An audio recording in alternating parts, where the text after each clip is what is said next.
Hello and welcome to सलाहकार। हम हैं अभी बेंगलोर में एंड चलाने आए हैं हम all new Honda city 2026 facelift variant. And आज हम इस गाड़ी का नेचुरल एस्पिरेट इंजन ना चला के हाइब्रिड इंजन जो है उसको ड्राइव कर रहे हैं। हाइब्रिड गाड़ियाँ आज के टाइम में लेना काफ़ी वैल्यू फॉर मनी साबित हो रहा है। जिस तरह से पेट्रोल के प्राइस बढ़ रहे हैं, डीजल के प्राइस बढ़ रहे हैं, या फिर गवर्नमेंट चाह रही है कि डीजल पे बैन हो, तो अगर आपको एक फ्यूल एफिशिएंट गाड़ी चाहिए तो फिर हाइब्रिड एकमात्र चॉइस आपके पास बनती है। ओके, सो डायरेक्ट प्राइसिंग पे आते हैं। तो वैसे तो इस गाड़ी का बेस वेरिएंट 12 लाख रुपए से स्टार्ट होता है एंड ZX प्लस अगर आप CVT गेयरबॉक्स के साथ कंसीडर करना चाहते हो तो 17,15,000 रुपए एक्स शोरूम कीमत जाती है। एंड उसके ऊपर इस हाइब्रिड वेरिएंट के लिए आपको लगभग 3,85,000 रुपए एक्स शोरूम पे ज़्यादा देने पड़ते हैं। हाइब्रिड वेरिएंट आपको लोअर वेरिएंट्स में नहीं मिलेगा, सिर्फ और सिर्फ ZX प्लस में ही अवेलेबल है। एंड ऑन रोड जाते जाते ये गाड़ी आपको 4 से 4.25 लाख रुपए ज़्यादा कॉस्ट करती है।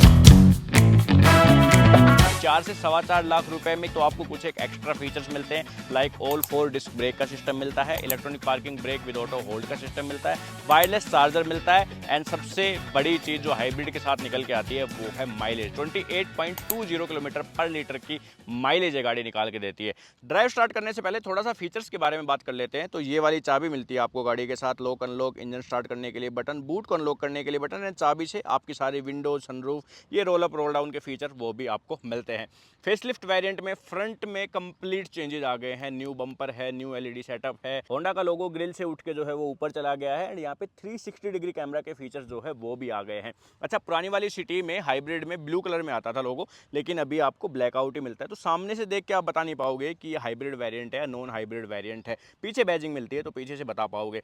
नॉर्मल वाली जो नेचुरल एस्पिरेट है उसमें डिस्क जो है सिर्फ सामने मिलते हैं, लेकिन यहाँ पे आपको पीछे की तरफ भी डिस्क मिलते हैं। गाड़ी का ग्राउंड क्लियरेंस 165 mm आपको मिलता है। अपार्चर डिपार्चर एंगल आप चेकआउट कर सकते हो, कुछ खास नहीं है टू बी वेरी ऑनेस्ट। और सेडान की यही प्रॉब्लम है कि भाई जो थोड़े उबड़ खाबड़ रास्ते होते हैं वहाँ से निकालने में थोड़ी सी परेशानी होती है। वर्टूस और स्लाविया में ये चीज़ बेटर है कि उनका ग्राउंड क्लियरेंस भी बेटर है and aperture and departure angle भी उनका थोड़ा बेटर आता है। सो वो थोड़ा ज़्यादा जो है वो हैंडल कर सकते हैं उन चीज़ों को। चलो पीछे की तरफ दिखाता हूँ। तो EHEV यहाँ पे ब्रांडिंग आपको दिख जाएगी, जिससे पता चलेगा कि ये हाइब्रिड है। दिखाना मैं आपको चाहता था गाड़ी का बूट, क्योंकि हाइब्रिड में बूट स्पेस कम आता है। नॉर्मल वाली में 504 लीटर का बूट स्पेस आता है, लेकिन इसमें आई थिंक कि 310 लीटर का बूट स्पेस सिर्फ आपको मिलता है। फ्लैट बूट एक्सपीरियंस मिलता है, यहाँ पे थोड़ा सा स्पेस मिलता है। एंड बैटरी पैक जो है ना वो यहाँ स्पेयर व्हील के नीचे मिलता है। स्पेस सेवर स्पेयर व्हील जो है वो दिया जाता है। कुछ लोग कंफ्यूज रहते हैं माइल्ड हाइब्रिड में और स्ट्रॉन्ग हाइब्रिड में। तो देखो, माइल्ड हाइब्रिड टैग जो है ना उसको आप मान लो कि वो कुछ भी नहीं है इसके सामने। वो माइलेज में ज़्यादा कोई डिफरेंस नहीं डालता है, क्योंकि उसमें बैटरी जो है वो काफ़ी छोटे साइज़ की होती है। आपकी जो पैसेंजर सीट है उसके नीचे छोटी सी बैटरी होती है, जो कि गाड़ी को स्टार्ट करने में और उन चीज़ों में बस हल्की फुल्की जो है वो हेल्प करती है, जिस वजह से माइलेज थोड़ी इंक्रीज होती है। लेकिन यहाँ पे अच्छी खासी बड़ी बैटरी बूट के अंदर जो है वो आपकी लगी होती है, जिस वजह से माइलेज का काफ़ी डिफरेंस आता है। अगर आप normal natural aspirate petrol engine लोगे तो वहाँ पे आपको जो माइलेज मिलती है वो 17-18 करीब मिलती है, लेकिन इसमें आपको 28 के समथिंग की जो है वो माइलेज क्लेम करके देती है कंपनी। एंड रियल टाइम में भी ये काफ़ी अच्छी फ्यूल एफिशिएंट गाड़ी जो है वो रहती है। चलिए अब अंदर चलते हैं, ड्राइव करते हैं। अंदर जो फीचर्स कुछ एक बड़े हैं उनके बारे में बात कर लेंगे। ये देखो, इसमें क्या है ना कि कभी कभी जब आप स्टार्ट करते हो गाड़ी तो इंजन स्टार्ट होता है, और कभी कभी इंजन स्टार्ट नहीं होता। गाड़ी डायरेक्ट बैटरी पे स्टार्ट रहती है, AC आपका चल जाएगा। लेकिन जैसे ही फिर आप थोड़ा सा आगे चलोगे, एक्सीलेटर पैडल प्रेस करोगे, तो फिर आपका इंजन जो है वहाँ पे काम करना शुरू करेगा। और यहीं पे ये गाड़ी माइलेज देने में काम आती है, आपका फ्यूल बचाने में काम आती है। अब ये जो ट्रांसफॉर्मेशन होती है, ये जो बदलता है बैटरी से इंजन, इंजन से बैटरी, इसमें आपका कोई रोल नहीं है, यानी कि आप कुछ नहीं कर सकते। ये डायरेक्ट जो है वो गाड़ी मैनेज करती है, सब चीज़ों को गाड़ी मैनेज करती है। आपको सिर्फ फ्यूल फिल करवाना है, बाकी आपको इसके ऊपर छोड़ देना है, कोई चार्ज नहीं करनी है। कहीं आप सोचो कि हाइब्रिड है तो कहीं ये चार्ज तो नहीं करनी पड़ेगी, इसमें बैटरी है, तो वो अपने आप जो है वो चार्ज होती रहती है। ओके सो अभी हम 2 लोग हैं, टेम्परेचर अच्छा खासा हो रहा है, इसमें 27 डिग्री शो कर रहा है, लेकिन आई थिंक कि टेम्परेचर 27 डिग्री से ज़्यादा ही मुझे फील हो रहा है। पर अच्छी चीज़ अब यही हो गई है होंडा सिटी में कि वेंटिलेटेड सीट के ऑप्शन आ गए हैं, तो वेंटिलेशन ऑन करो और एसी अच्छा काम करता है गाड़ी का, आपको अच्छा कोई दिक्कत परेशानी नहीं होगी। ओके सो सबसे पहले बात करते हैं गाड़ी के इंजन की। तो देखो 1.5 लीटर का पेट्रोल इंजन आपको मिलता है जो कि हाइब्रिड के साथ पेयर किया गया है, एंड ये प्रॉपर 4 सिलेंडर इंजन आपको मिलता है। अगर आप हाइब्रिड दूसरे ऑप्शंस देखते हो तो आपके पास ग्रैंड विटारा में हाइब्रिड आता है, हाई राइडर मान लो, आप ग्रैंड विटारा मान लो, तो उसमें 3 सिलेंडर इंजन है, लेकिन ये प्रॉपर 4 सिलेंडर इंजन है। वाइब्रेशंस नहीं देता, साउंड जो है वो क्रिएट नहीं करता ज़्यादा। तो होंडा के पास ना ये इंजन काफ़ी अच्छा है, लेकिन वो इसको सिर्फ सिटी तक ही लिमिटेड रखते हैं, एंड प्राइस भी आप देखोगे तो सिर्फ टॉप एंड वेरिएंट में दिया जाता है। 21 लाख रुपए एक शोरूम कॉस्ट करता है। इंजन कमाल का है भाई। अगर आप नॉर्मल नेचुरल एस्पिरेट पेट्रोल चलाओगे और ये हाइब्रिड चलाओगे ना, तो आपको डिफरेंस पता चलेगा, आपको पावर में भी डिफरेंस पता चलेगा। ओवरऑल जो ये थोड़ा सा कूल रहता है, जो इसका बिहेवियर एकदम साइलेंट रहता है, वो भी आपको पता चलेगा। अभी आपको दिखाता हूँ, देखो एक बार मैं एवरेज से अगर बाहर निकल के 1 सेकंड में टर्न लेता हूँ, ये वाला एरिया काफ़ी बढ़िया है भाई बेंगलोर का, जहाँ पे शिव की मूर्ति है प्रॉपर। मुझे नाम तो मैं इसका भूल गया क्योंकि नाम थोड़ी डिफिकल्टी होते हैं यहाँ के, बट हाँ ये अच्छा है। हम काफ़ी बार यहाँ पे आते हैं जब भी ड्राइव पे आते हैं। सो आप जब इसमें टॉगल करोगे ना और पावर फ्लो पे क्लिक करोगे तो आपको पता चलेगा। अभी देखो 32 किलोमीटर पर आवर की स्पीड पे हमारी गाड़ी चल रही है, एंड ये बैटरी पे चल रही है। इंजन हमारा ऑन ही नहीं है। अगर मैं गाड़ी का AC बंद कर दूंगा ना यहाँ पे, तो गाड़ी एकदम साइलेंट हो जाएगी। आपको लगेगा कि हाँ जी गाड़ी का इंजन स्टार्ट नहीं है। और एक चीज और मैं आपको दिखाता हूं, जब आप थोड़ा स्लोअर स्पीड पे रहते हो, 10 की स्पीड पे रहते हो और आप 30 तक जाते हो, तो जो साउंड आती है ना गाड़ी के चलने की, वो इलेक्ट्रिक गाड़ी अगर आपने चलाई है वो साउंड आती है, एक वो मेट्रो वाली साउंड इसको बोलते हैं लोग, तो वो वाली साउंड भी आती है। आपको वहाँ पे भी पता चलता है कि हाँ गाड़ी जो है वो इलेक्ट्रिक पे चल रही है। और अच्छी चीज़ ये है कि आपको ये करना नहीं है, ये ऑटोमेटिक होता है। It's not depend on the speed कि भाई इतनी स्पीड पे ही इलेक्ट्रिक पे चलेगी या फिर इससे ऊपर इंजन पे चली जाएगी।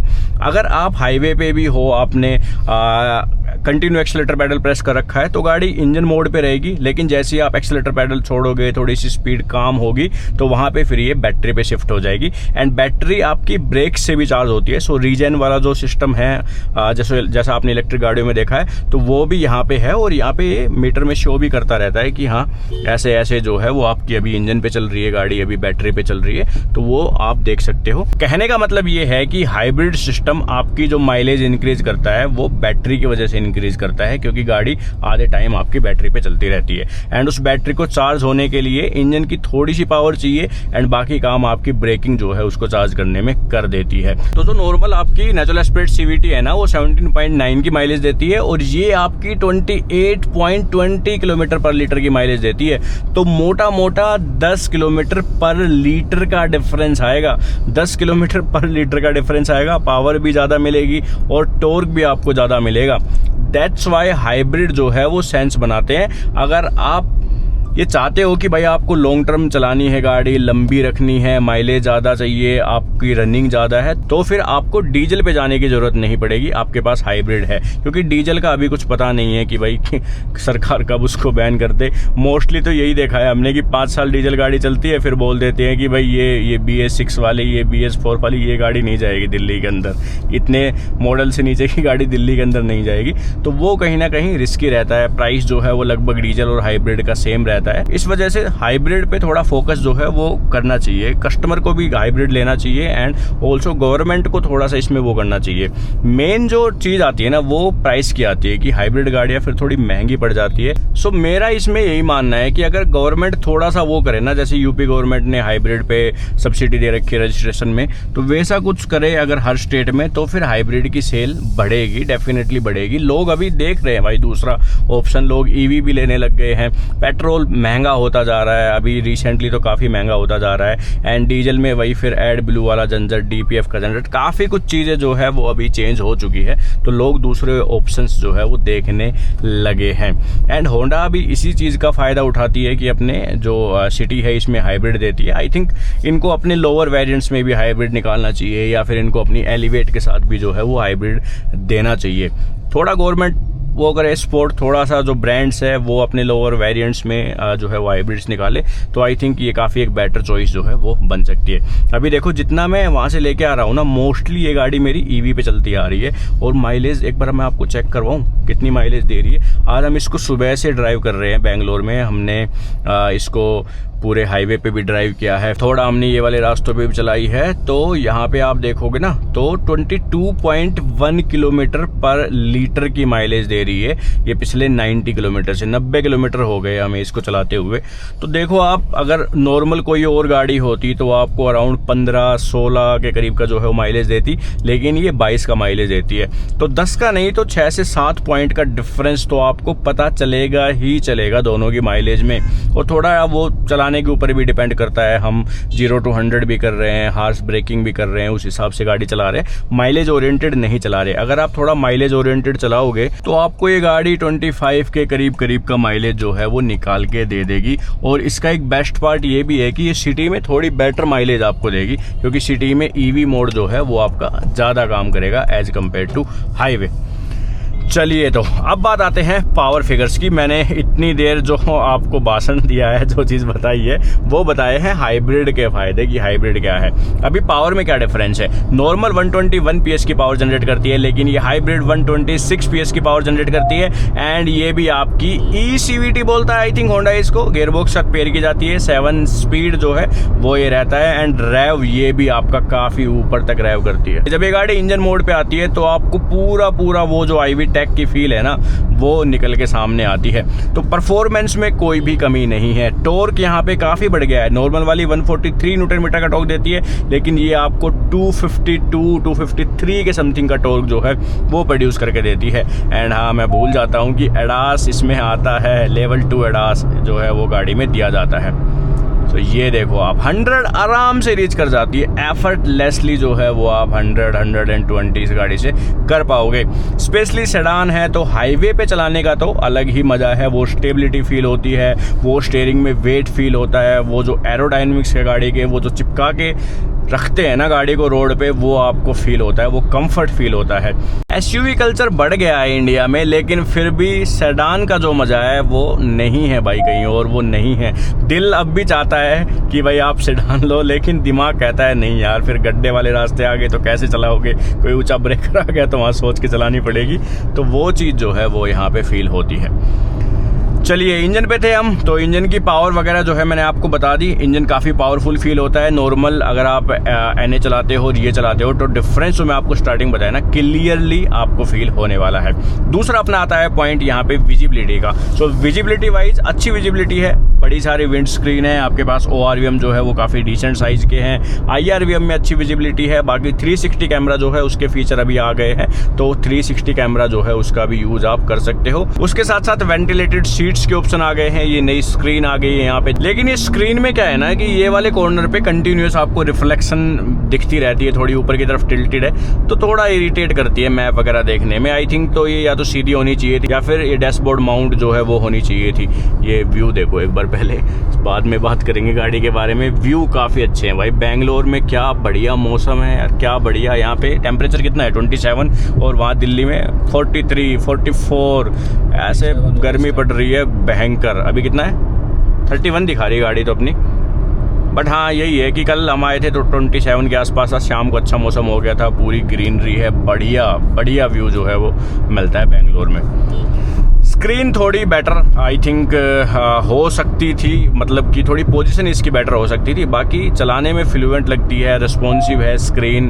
Apple CarPlay, Android auto, wireless आपका यहाँ पे चल जाता है। थोड़ी सी एम्बेड लाइटिंग यहाँ पे दी गई है, थोड़ी सी वहाँ डैशबोर्ड पे दी गई है। सो ओवरऑल जो है वो लुक्स बढ़िया आती है। लेन डिपार्चर वार्निंग अच्छे से काम कर रही है, एंड स्टीयरिंग मेरा बार बार जो है ये शिफ्ट कर रही है जब भी मैं लेन चेंज कर रहा हूँ विदाउट इंडिकेटर दिए हुए। देखो जैसे मैंने इंडिकेटर प्रेस किया, मैं लेन से बाहर गया, इसको कोई दिक्कत नहीं है। अगर मैंने इंडिकेटर प्रेस नहीं किया एंड देन मैं लेन से बाहर जाने की कोशिश करता हूँ तो यहाँ पे देखो लेन डिपार्चर की वार्निंग निकल के आती है। 100 पे गाड़ी चल रही है लेकिन बिल्कुल कोई भी किसी भी तरह की as such noise, road noise जो है वो नहीं आ रही। थोड़ा थोड़ा विंड ब्लास्ट जो है वो हल्का हल्का सुनाई देता है, बट टायर की कोई भी आवाज़ गाड़ी के अंदर नहीं है, इंजन की कोई आवाज़ नहीं है। हाँ, अगर आप रैव करते हो और करते ही रहते हो पैडल पे प्रेस, तो फिर आपको इंजन की आवाज़ जो है वो वहाँ पे सुनाई देती है।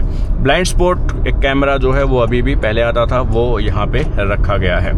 देन स्टीयरिंग में कोई चेंज नहीं है और चेंज की आई थिंक की कोई ज़रूरत भी नहीं थी। काफ़ी अच्छा स्टीयरिंग है, पकड़ने में अच्छा है, ग्रिप ओवरऑल बढ़िया है, लेदर रैप फिनिश आती है एंड मल्टीपल कंट्रोल जो है वो स्टीयरिंग के ऊपर भी आप देख पाओगे। ये सारे मीडिया से रिलेटेड हो गए, ये सारे आपके क्रूज कंट्रोल से और एडास से रिलेटेड जो है वो वाले हो गए। अडेप्टिव जो क्रूज कंट्रोल है उसके फीचर भी आते हैं, यानी कि सामने वाली गाड़ी की स्पीड को देखते हुए गाड़ी अपने आप टैकल करेगी, तो वो सब चीज़ें भी आपको ऑफर की जाती है। स्टीयरिंग हाईवे पे काफ़ी अच्छा वेट जो है वो दिखा रहा है, काफ़ी रिस्पॉन्सिव लग रहा है और ओवरऑल जो है सिटी में भी इसकी परफॉर्मेंस ठीक है। सिटी में थोड़ा मेरे को लगता है कि हल्का टाइट की तरफ जो है वो ज़्यादा रहता है, बट ठीक है, आप चलाओगे कुछ दिन तो आप यूज टू हो जाओगे और आपको शिकायत नहीं होगी। वो हम थोड़ा पिन पॉइंट करने वाली बात होती है ना, तो थोड़ी थोड़ी चीज़ें निकाल के लाते हैं बाहर कि ये भी हो सकता था, ये भी हो सकता था, पर मज़ा काफ़ी आ रहा है भाई इसको चलाने में। और ये देखो आप 95-100 पे मैं चला रहा हूँ, 22.1 किलोमीटर पर लीटर की माइलेज अभी भी मुझे शो कर रही है। 100 किलोमीटर जो है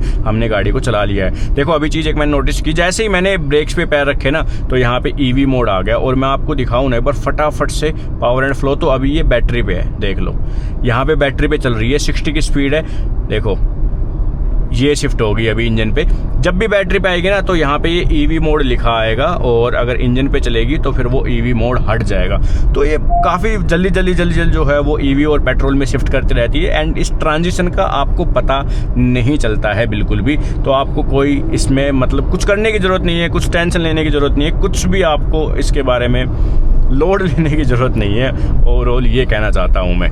गाड़ी बस आप एक्सीलेटर पैडल प्रेस करो, यहाँ पे देखो अब जाके इंजन की आवाज़ आती है, क्योंकि अब गाड़ी को लग रहा है कि हाँ मुझे थोड़ा तेज़ भागना है एंड फिर ये हायर आरपीएम पे जाके गियर शिफ्टिंग अपनी करती है। कॉर्नर्स पे काफ़ी स्टेबल है, अभी 100 एम एंड मैं कॉर्निंग कर रहा हूँ, बिल्कुल कॉन्फिडेंस लूज़ नहीं होता है 1%। क्या कमाल की चल रही है भाई गाड़ी, क्या कमाल की। नेचुरल एस्पिरेट से कहीं अच्छी परफॉर्मेंस और कहीं अच्छा ड्राइविंग फील जो है वो आपको ये हाइब्रिड निकाल के देने वाला है, कहीं अच्छा ड्राइविंग फील। थोड़ा सा प्राइस का अगर हो जाए, थोड़ा सा गवर्नमेंट कुछ कर दे या फिर होंडा थोड़ा सा कम प्राइस कर दे तो इसका नहीं है भाई कोई मुकाबला नहीं है। ये देखो जितना एक्सीलेटर पेडल प्रेस करोगे उतना ही फिर वो स्पोर्टी फील, वो स्पोर्टी साउंड इंजन आपका निकाल के देता है। चलिए सस्पेंशन सेटअप की तरफ आते हैं। तो सस्पेंशन जो है वो ओवरऑल आपका लाइट रहता है, ऐसा नहीं कहूँगा कि काफ़ी ज़्यादा जो है वो हार्ड हो जा रहा है हाईवे पे। नॉर्मल सस्पेंशन है, हाईवे पे सिटी पे सही तरह से जो है वो बिहेव करते हैं, ना ज़्यादा सॉफ्टर साइड है ना ज़्यादा हार्ड साइड है, ओवरऑल अच्छा है सस्पेंशन। टायर थोड़े दिखने में छोटे लगते हैं और काफ़ी लोग इसको क्रिटिसाइज़ करते हैं कि टायर छोटे हैं, बट आई थिंक कि अगर आपको माइलेज भी निकालनी है, वो कंफर्ट भी देना है, तो टायर उस हिसाब से कंपनी ने दे रखे हैं। आप चाहो तो थोड़ा आप इसमें अपग्रेड कर सकते हो हल्का सा। नए अलॉय व्हील आए हैं, अलॉय व्हील का डिज़ाइन भी ठीक है पहले के मुकाबले। पहले वाला मुझे थोड़ा बढ़िया लगता था, ड्यूल टोन में आता था, लेकिन अभी मैं काफ़ी दिन से लगभग 6-7 दिन से देख रहा हूँ होंडा सिटी बार बार हम शूट कर रहे हैं, तो अभी मुझे डिसेंट लगने लगा है टायर का size. And specially black colour अब की बार आया है और ब्लैक कलर में गाड़ी काफ़ी सुंदर दिख रही है, गाड़ी लंबी भी दिख रही है एंड ओवरऑल जो लेंथ है उसमें भी इंक्रीमेंट हो गया है, गाड़ी जो है वो लंबी हो गई है। वरना इस सेगमेंट की सबसे लंबी गाड़ी थी, लेकिन अभी 11 mm जो है वो इसकी लेंथ बढ़ा दी है और अब सेगमेंट की सबसे लंबी गाड़ी होंडा सिटी जो है वो रहने वाली है। ओके सो और क्या बच गया बताने के लिए, और तो सब कुछ आई थिंक ठीक है। हाँ, एक वेंटिलेटेड सीट का ऑप्शन भी नया है, बता तो दिया था मैंने। बताना ये है कि उसका फ्लो थोड़ा और बेटर हो सकता था, क्योंकि अभी 3 पॉइंट पे और लगता नहीं है कि ये चल रही है। हाँ, वो जो इसका काम है कि बैक में स्वेटिंग नहीं होगी तो उसको कंट्रोल रखता है, बट फिर भी थोड़ा फ्लो अच्छा होता है ना, तो वो ठंडी ठंडी हवा लगती है मज़ा आता है। वो चीज़ आपको फील नहीं होगी इसमें सिटी में। एंड मज़ा बहुत आ रहा है। पता नहीं मैं 5 या 6 बार बोल रहा हूँ ये बात, पर एक्चुअल में भाई सेडान है। कोई एसयूवी इस फील को ना कोई एसयूवी बीट नहीं कर सकती।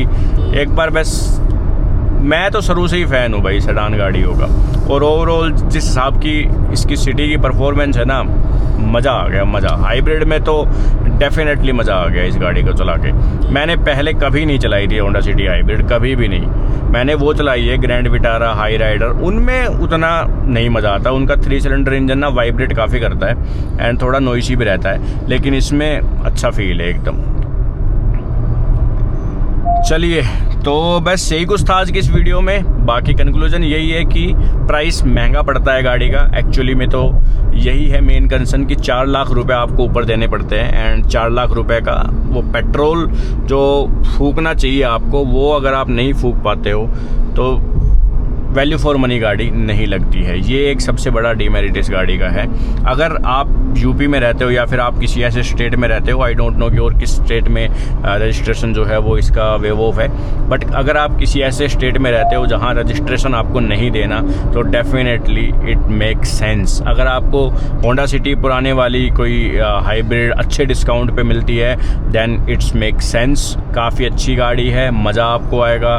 15 साल टेंशन लेने की ज़रूरत नहीं है, रिलायबल प्रोडक्ट है, चलती अच्छी है, हर चीज़ जो है वो इसके फेवर में जाती है। हर चीज़, सिर्फ एक प्राइसिंग फेवर में नहीं जाती, और दूसरी चीज़ की एक सेडान है, और हमारा इंफ्रास्ट्रक्चर जो रोड का इंफ्रास्ट्रक्चर है वो उतना अच्छा नहीं है। जगह जगह कहीं पे रोड खोद देते हैं, कहीं पे कुछ कर देते हैं, जो मन कर रहा है इनका वो कर देते हैं। तो उस वजह से ये 2 डिमेरिट इस गाड़ी की तरफ जाते हैं। अदरवाइज तो this is one of the best car in this segment. बस इसी बात पे वीडियो को एंड करते हैं, एंड अगर आपको वीडियो अच्छी लगी तो आप हमें सब्सक्राइब कर सकते हैं। हम आपके लिए ऐसी वीडियो लेके आते रहते हैं। Thank you so much for watching this video.